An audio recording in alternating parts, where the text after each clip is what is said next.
Hey, hello, everyone, men and women, parents, teachers, professors, leaders of the world. I'm hoping everybody is doing great and having a great, wonderful time in their livelihood. Allow me to introduce myself.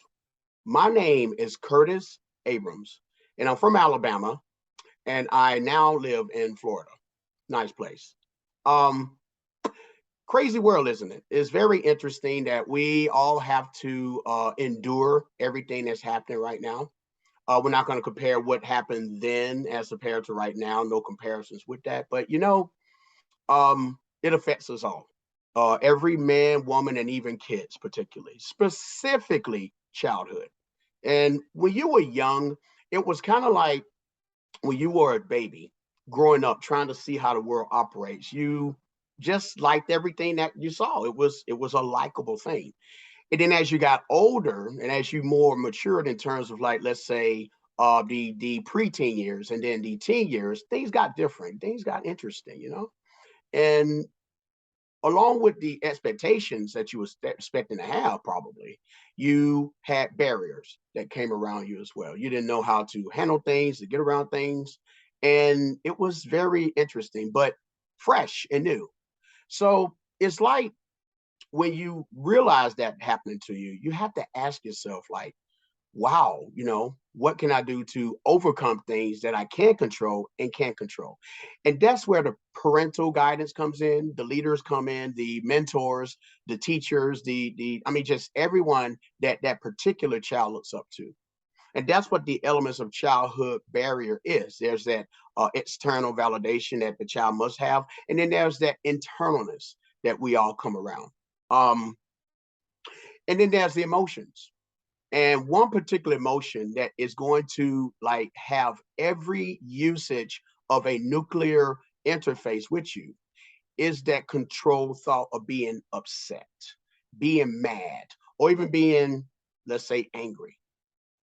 I am a best-selling author of a book called Curtis, which is currently on Amazon and is on ebooks and about to become a audiobook too. And I really specifically talk about introspection, becoming lonely, overcoming that as well, and doing everything you can to keep your mind together as good as a animal or as a warrior so that you can go through that world by yourself. I'm also an anger management specialist. So I typically talk about things in that particular nature. And I'm also getting around doing speaking areas so I can tell people what they can learn and they can understand. What I want to talk about today is why we are the way we are with our thoughts and our controlled thoughts that's pertaining to a nuclear subject. Okay. We all get mad and we all get upset for some reason whatsoever. And we always blame it on this one particular word, which is called anger. Okay. So I'm going to do a little kind of a class setup thing. Y'all work with me. I did some flashcards. I'm just going to throw it at you. It's not to, untune anybody to say that they're not reading or what have you, but I want to try to make it as subjective as I can. And you can kind of understand the magnitude of what I'm trying to come up with. The first card I'm going to put out is particularly anger and its roots. Okay.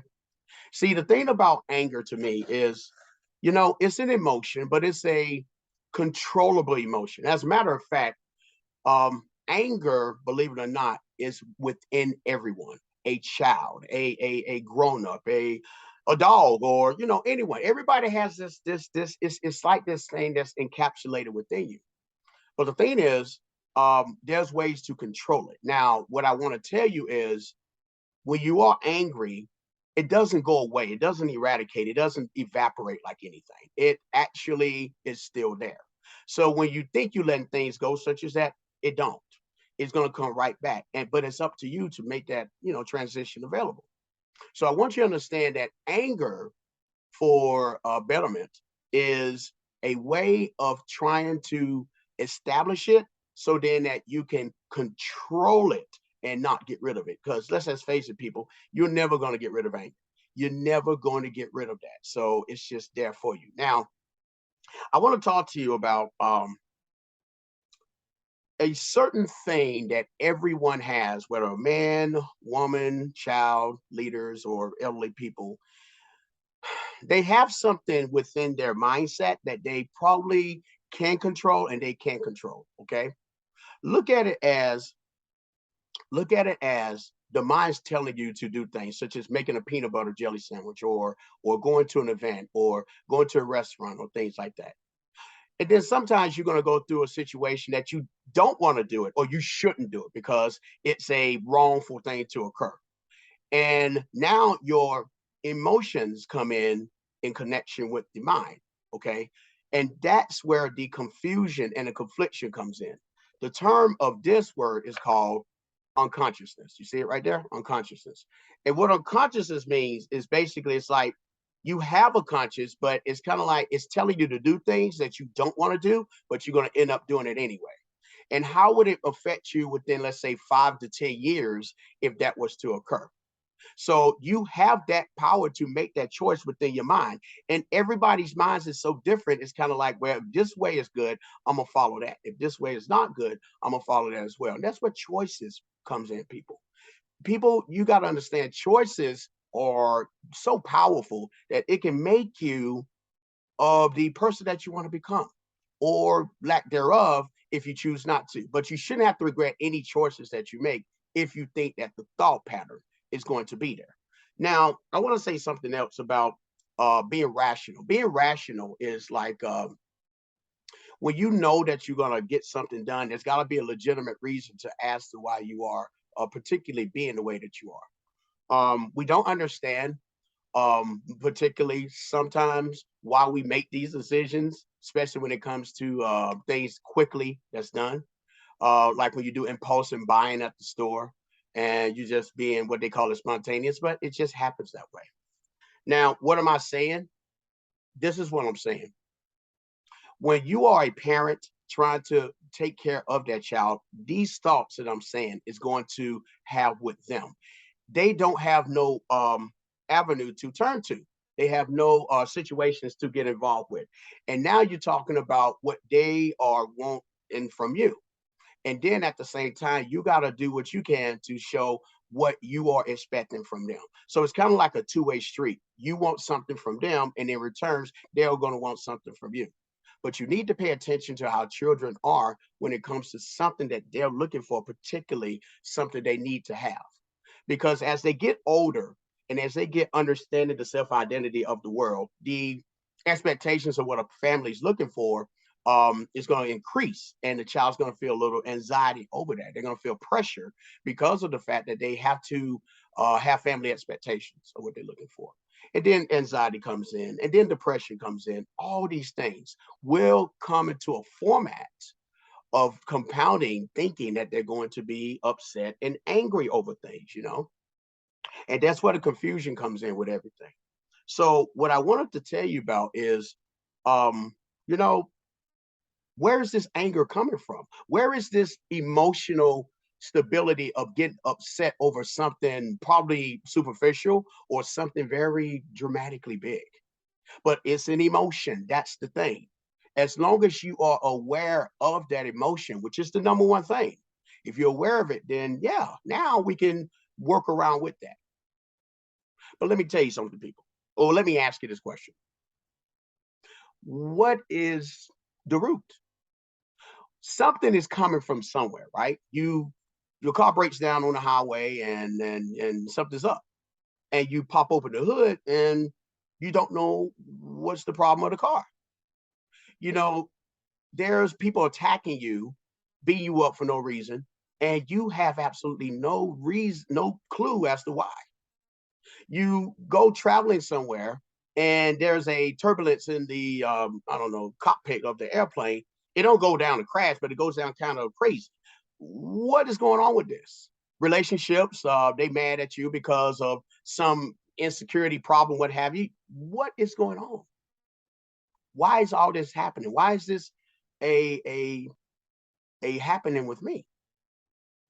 Well, simple, people. There is a nuclear situation to everything if you are not looking at the underneath surface of it. Okay. And that's where the subconsciousness comes in. All right. I'm trying to look for that. Here it is. The unconsciousness of the subconscious. So just look at it as that ice water you see all the time in some of those slides underneath part of it. That's where people are not looking into the element of wherever the cause of the problem is. There's a cause and there's an effect. And that's where root comes in. Okay. We got to find where the situation of the root comes in of anger.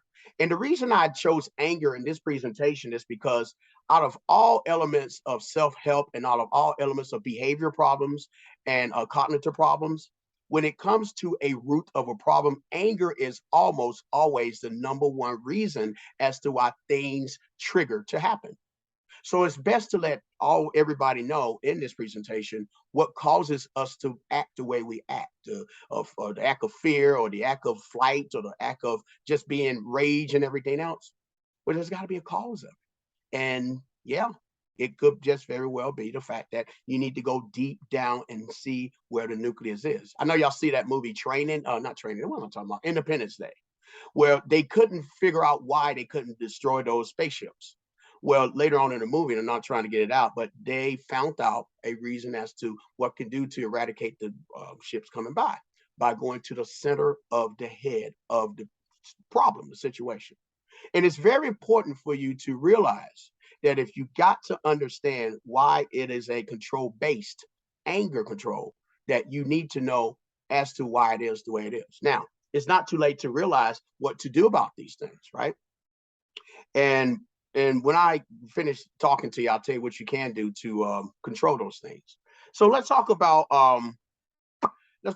things such as you try to tell a child what to do. The child has an attitude, and then you try your best to control that child's optimism and mentality, what have you. And then they come back on you, and now you're being Billy Bad Butt saying you can't tell me what or I'm your parents. I'm not saying you can't do that, but at the same time, it's kind of like just step back and let that child talk. And whenever they talk, you listen. And then once you listen, you can kind of really understand and comprehend the magnitude of what they're saying.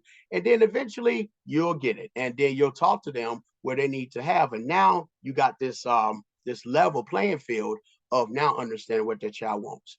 I know it's easier said than done. I know it's not like that all the time. And I know for a fact, based on my experience, as these kids get older, it's not going to be as simple as a one-on-one talk. They're going to be upset. They're going to have all sorts of problems. They're going to be just so all over the place with this.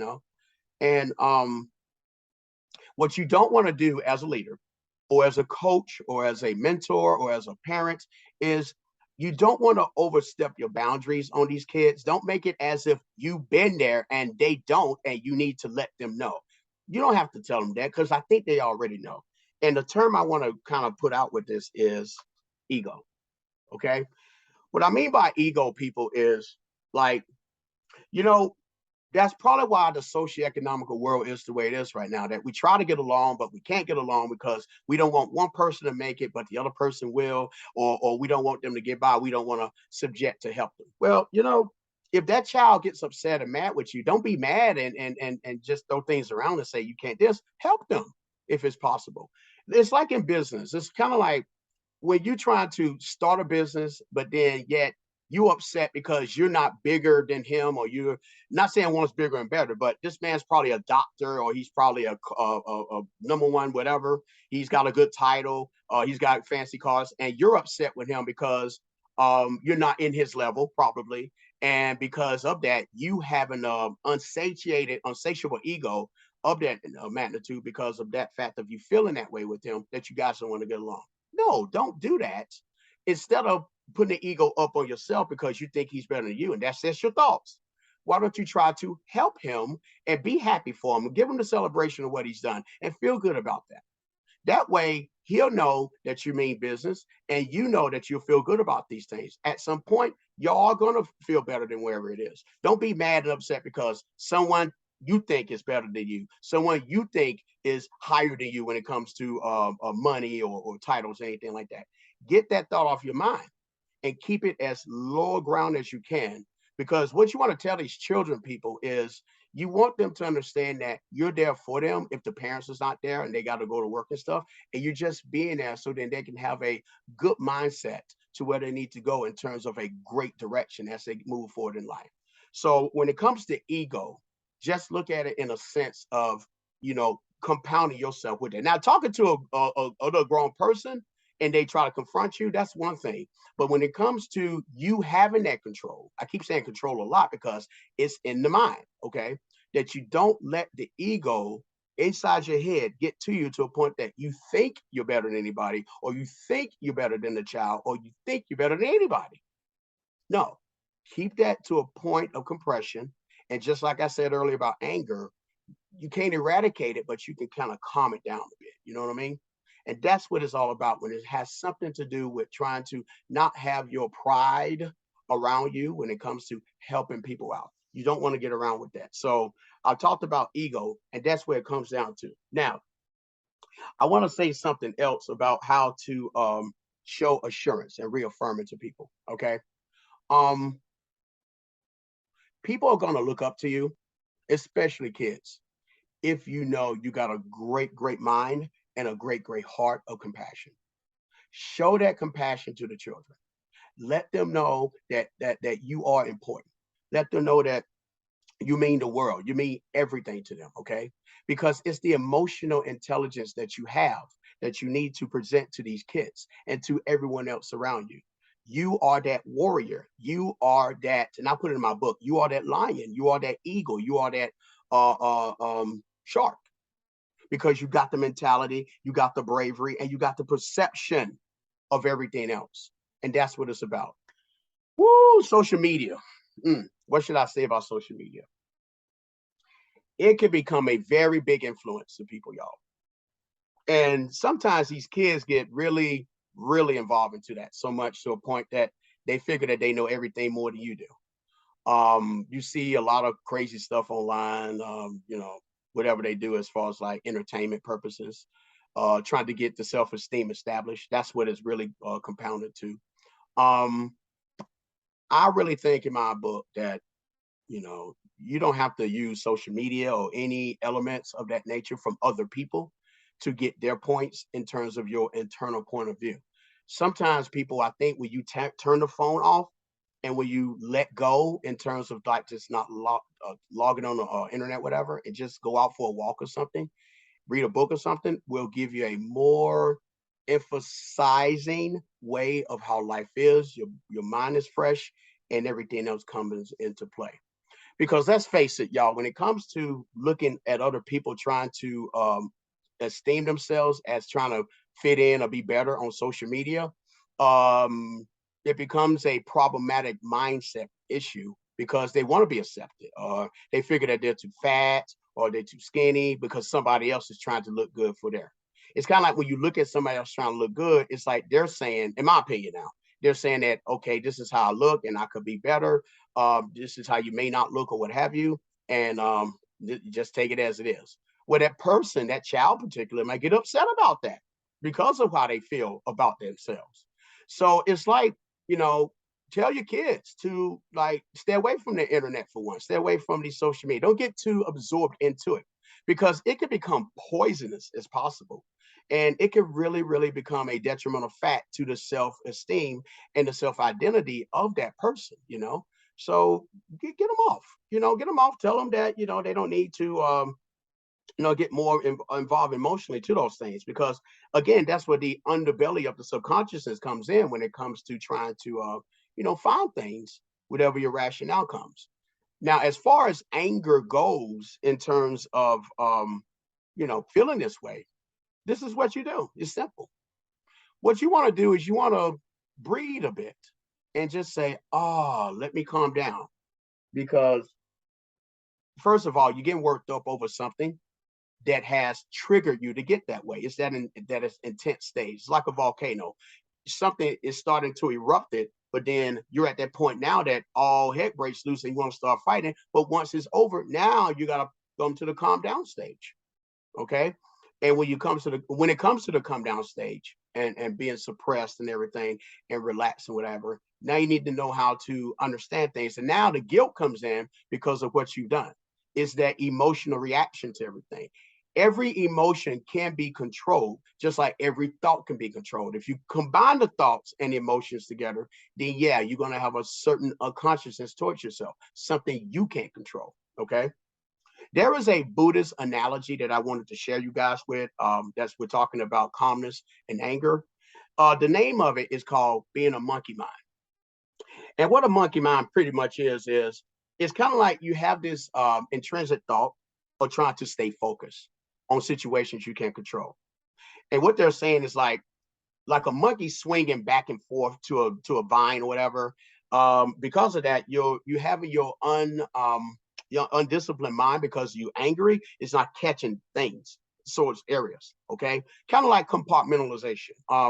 When you see a problem here, you don't want to deal with it because you got another problem over here. You can't deal with it. Another problem right here, you deal with it. The Buddhist calls it a monkey mind.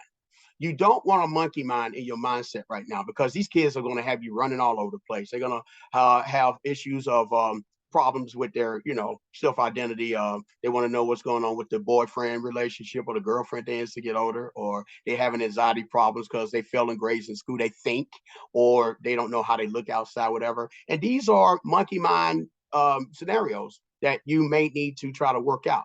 You as a parent, not just a single parent, for both parents, need to have a compromise together so that you guys can figure something out or what you could do to come together for the child and let them know that, hey, this is part of growing up. You're going to be fine. Everything is going to be cool. Let's talk about it.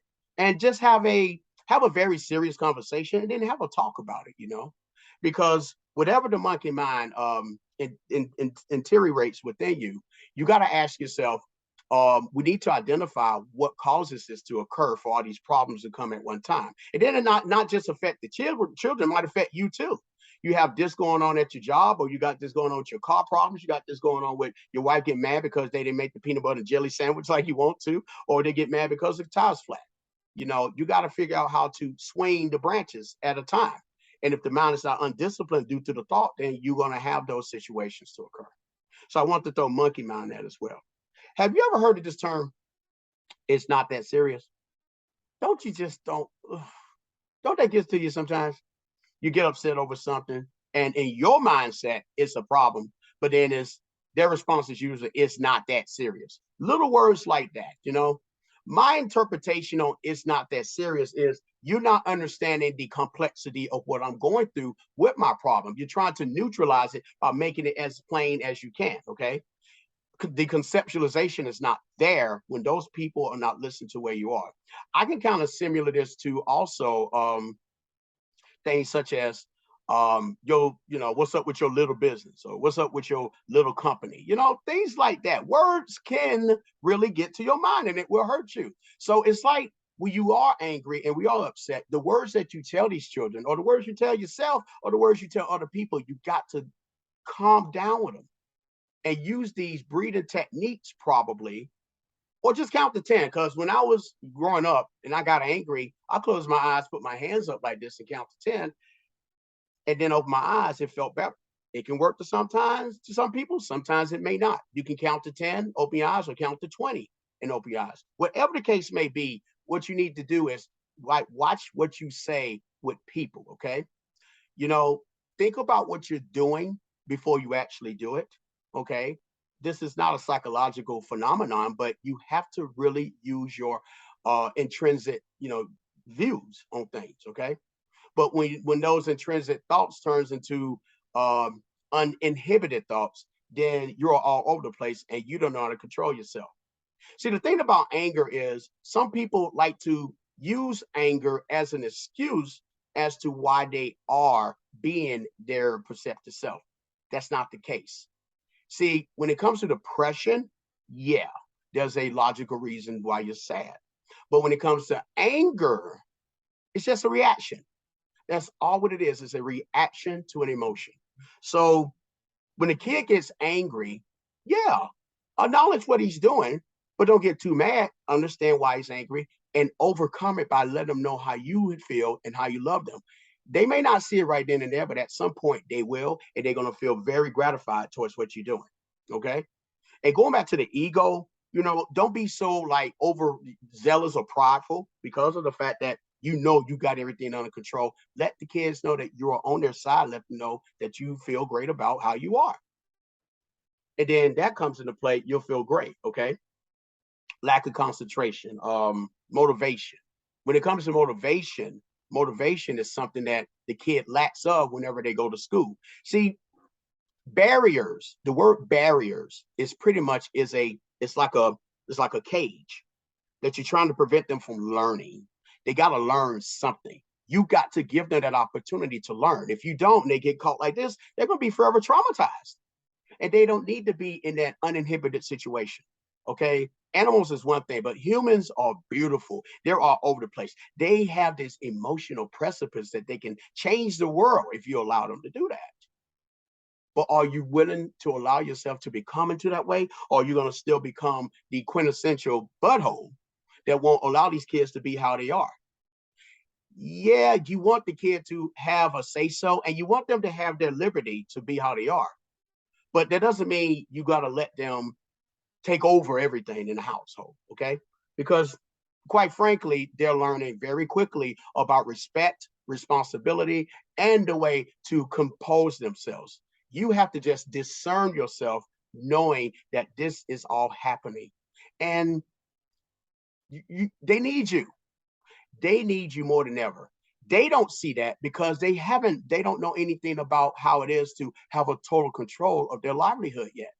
So it's not fair for you to be on them if they don't know what's going on either.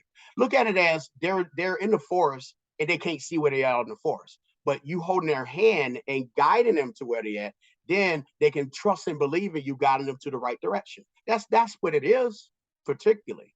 You're taking the barrier of the childhood barrier away from them by guiding them to the right directions. And we're not just talking about parents, we're talking about leaders, we're talking about coaches, we're talking about mentors, we're talking about ministers, we're talking about military folks, we're talking about life coaches, we're talking about therapists. Everyone needs someone to guide them to hold their hand through. And anger is going to do nothing more than to put them in a position that they don't know where to go with that. Anger is kind of like something that they just hold on to for a very long time.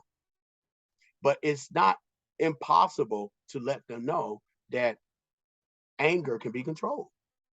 You will never get rid of anger, like I said earlier, but you can control it. Okay. And it's up to you to make that happen. And I want to say something else about the root. Okay. When it comes to the root of a problem, y'all, realize it, neutralize it, and do everything you can to make the problem not come back again with those usage. Okay. So it's I was trying to find that's my book right here. Um, Coming to a point of knowing that the root is going to become an issue is predicated on the fact that you need to realize what causes the root of the problem. But how do you realize that? It's simple. You do your due diligence.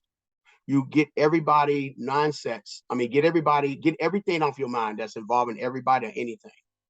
Be like a detective. Use the logical sense as to why is this happening? Where did this occur? Where did this occur? And then just go to the problem, identify the problem, and solution to the problem. Make some sort of a compromise to why is it happening so it won't go through this again. I think everybody, if they can kind of compose themselves to find out what could be the nucleus of any problem of anger, frustration, aggression, of violence, which it can turn violent, then the world would be a better place. There will be so much violence that's happening or laws making because of irrational things that are happening that the world doesn't attend to, no protests and everything else, no hatred could be comprised and compartmentalized if there is a way to analyze the situation. But it starts with you doing it. Okay. So I just want to let you know that you are important into this society world right now when it comes to not just your child, but any other kid around. I work with nonprofit organizations. They work with kids all the time when it comes to management, their behaviors and their depression, and specifically their anger issues. I've saw grief coaches working with people who, have family members and loved ones that died, that passed away, that work with them as well. Anger has a significant interface with the grieving process as to why that happened. Okay. And grief counseling is really good for that. And they really work that out very well to the best of their ability. So no matter what life and things that you go through, people, anger is always going to be there for you to make you understand and aware that it's just not right to have these irrational thoughts. But what's so beautiful about your mind is that you can solve it and you can control your thoughts and emotions. So the unconscious word that I sent to you will be conscious. When you get that way, people will look up to you and gravitate to you more than ever. It will be priceless. It will be way better than having money. It'll be way better than having a house. It'll be way better than having some sort of a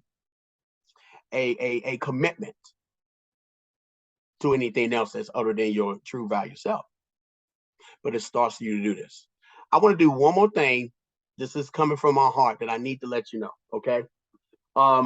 Kurt Stride came out last year on Black Friday, became a bestseller simply because I talked really about, particularly introspection, about how to overcome loneliness and depression and just knowing that you are important. Sometimes being by yourself could be a great, great thing for you to realize the true value of where you are. The ego is perception. The lion is all about the the fear and the courage and the physicalities of it all. The shark is all about the intuitiveness that's inside you. There are two things I wanted to talk about in this book that I wanted to share with you, okay? And it's concerning 8 powerful expressions that I wrote, but I'm going to share 2 of them with you, okay? These 2 powerful expressions that you have, I don't care where you are in this world, it's going to make you the best of who you are, and people are going to look up to you, even if you're angry in life. The first expression that I put in this card I'm about to show you is you have the power to smile. Okay? Smile. And what I wrote on here is smiling is the necessary antidote to any mental wounds that are open. When you are smiling, other people automatically think you are in a good mood or something that makes you excited or feeling good from the inside. This is where the tone sets in, feeling a bit lonely, isolated from the crowd, but it could be reasons for not being that way. Believe it or not, your smile is very observant to everyone around you. When everyone around you is smiling over something extraordinary, you have that magnetism to beam back to blend in, even if you do not know why you're smiling.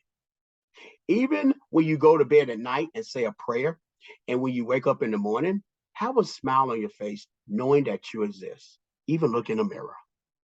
Okay, that's one expression I want to tell you. And the other expression, I'm gonna go back here, is a very powerful, powerful expression. And it has a lot to do with behaviors and anger and depression, but it could be compromised. And that's your power to cry. Okay. What I wrote in this book is something exciting makes you produce happy tears. The concept of the beautiful feeling to create tears is your ability to let it out instead of keeping it inside. Crying is necessary whether the situation is happy because it enters your soul's inner strength and it comes out. And no matter how hard it is in life, no matter how upset that you get, or no matter how tough it is to deal with someone or something, you know that you can express the courage of your feelings anytime. For your most part, it is your tears and it is your powerful weapon to feel great about yourself. And there are a wide range of different types of emotions that can come all together here. In short, crying is okay. And there's more on the crying part too, because I made a whole chapter about it. So I just wanted to share those 2 powerful expressions. You have the ability to smile, even when you're angry and upset. Just compromise wherever you're at with, and then put a smile on your face. That smile is so radiant and so relevant and so addicting and so magnetized that people know in their mind that you're having a good day, even though you may be hiding it behind. But just keep smiling. It'll be great for people. It will even let the person that are angry know that you're doing everything you can to help them. And in return, they'll probably smile as well when they look at these things when you're telling them, when you talk to these kids or even talk to teenagers or anybody. If you come up with something, they smile, that means they get it and they understand. And you keep that smile on their face so they know how important they are. As far as crying goes, it's okay to cry when you're happy. It's okay to cry when you win an award. It's okay to cry when someone that you know has passed. It's okay to cry when you lost something. It's okay to cry when you're upset. It's okay to cry when you're angry. There is nothing wrong with that. And in fact, releasing the serotonin that's in the back of your brain, your neurotransmitters, makes it available for you to feel good about yourself or feel sad about yourself. That's where the powerful emotions derive. Remember the root. So crying is okay. Cry if you have to. And then you feel good about yourself because you're releasing something else out. Okay. And finally, just something that I thought about, I want to tell you. You know, something very small could be so big when it comes to confrontations to people, quarrels with people, or conflicts, or having a bit of a dissatisfaction with people just because of how they act or how they behave or how they feel, how you feel. But there's this one thing a lot of people are not talking about that I want to share with you that I think that you should try. If you try this, everything is going to change with the concept of how you think about that person and how that person thinks about you, just like that. Are you ready? Drum roll, please. Hug someone. Hug someone. All you have to do is put your arms around them, and it could be a short time or a long time. What you're doing is you're articulating your expressions with feeling, not with words, but with feeling. And when you do that, a lot of people are going to look at you a lot different than you were before you did that. Something about the enamored touch of tangibleness does something to people. It does. It's a sensitivity of what people need. Sometimes when a child gets upset or angry over something, and you can't really tell them what's going on, tell them how you feel, you love them, and give them a hug. You know, even if they get too mad at you, don't let them go. At some point, they're going to realize the hug is powerful. It is a powerful expression indicating that you love them no matter what. If y'all best friends, there is love there. If there's hatred there, the hatred, boom, eradicates just like that. Hug someone. Hug someone. You will be surprised to see what difference it'll make in that. It feels good when you try to put out a fire, if you will. It feels good when you try to know in your heart that something bad can turn into good. Some people have their own opinion on good, but that's their opinion. But yours should predicate on the idea that if you want to feel good, live longer, be better, then just do the right thing. Doing the wrong thing is not that necessary. And I'm talking to you, the parent, you, the teacher, you, the minister, you're the therapist or the coach. You have that power to make that child know that they don't need barriers in their life. And the first thing to start is the root of the problem. And once the root is there, then guess what? It goes away. And then you got to learn how to compromise it by not making it go back. And that just takes a leap of faith to do that. Okay? So I just want to say basically, control your anger, control your emotions, control the unconsciousness, the ego, anything that's involving redemption, anything that's involving the monkey mind, anything that's involving the expressions, the power to smile, the power to cry. You have all these traits together for you. But it starts with you trying to make a difference because that child sees every photographic memory of you doing with them for their livelihood. They won't express it to you now, but at some point they will. And that is powerful to me. Okay. My name is Curtis Abrams. I'm an author of a best-selling book named Kurt Stride. It's on Amazon and it's on Kindle ebooks and it's about to be an audiobook. My website is www.curtstrideabrams, CurtStride, Abrams.com. You can find me on social media such as Facebook, Instagram. I want to say Twitter. I do TikTok speeches as well. No, I don't dance. I'm sorry. But I give out my elements of trying to let people know that they're important, they're special with personal development and everything else. I'm also an anger management specialist, which means that if you need a one-on-one with me, you can contact me, whatever I was telling you about those other platforms, and we can talk about this, okay? Because we know sometimes it's uncontrollable to a point that we may need that one-on-one coaching or anything in that nature. So I can help you with that. And I am a tutor part-time. And I do have my business that's involving home adjustments as well. So if you need my help on anything that's involving things, I'm available. You know how to reach out to me. And I want to thank you for listening to my presentation about the root of anger and the powerful expressions. My name is Curtis Abrams, also known as Kurt Stride, and I want you to have a wonderful, wonderful, wonderful, wonderful livelihood. And remember, the first person that loves themselves starts with you. Goodbye, everybody. And I want y'all to take care and be safe.